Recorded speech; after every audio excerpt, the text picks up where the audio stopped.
Alright, so I normally don't do reaction videos, but I wanted to do this quick video for a video that JerryRigEverything did. And this was on the recently released Galaxy Z Flip teardown. And, you know, I felt betrayed after I watched this video.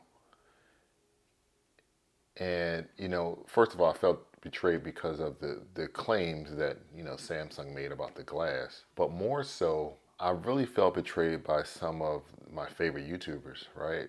So, everyone kind of just, all the YouTubers, the big time YouTubers just kind of glazed over this whole foldable glass. I'm like, glass can't fold. And I thought to myself, this is not a small feat to accomplish. I kind of remember a video that I watched like back at the end of 2018 where CNET, they went to Corning in New York City, the headquarters, and they were looking at bendable glass. And this glass was pretty thin. It was like thin as a piece of a strand of hair.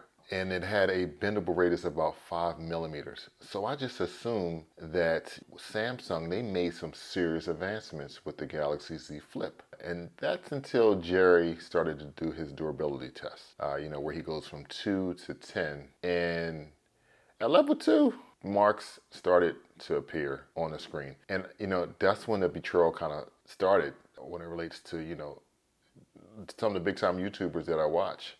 And all the YouTubers are saying they learned so much.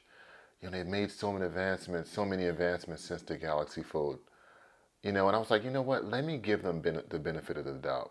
But I'm thinking to myself, they just tested a similar phone that also had a plastic screen, which was the Motorola Razr. I get it. A lot of them were first impressions and unboxings, but moving forward, I'm really going to have to take, what these YouTubers say with, I would say, a grain of salt. Like many of you guys out there, a lot of the tech, probably all the tech I buy is from, some YouTuber telling me, saying, hey, this is great. So there's definitely a trust, some trust there. But yeah, I just wanted to kind of point that out. I wanted to thank Jerry, if you watch this video. Otherwise, leave a comment if you kind of felt the same way or you felt a little bit different.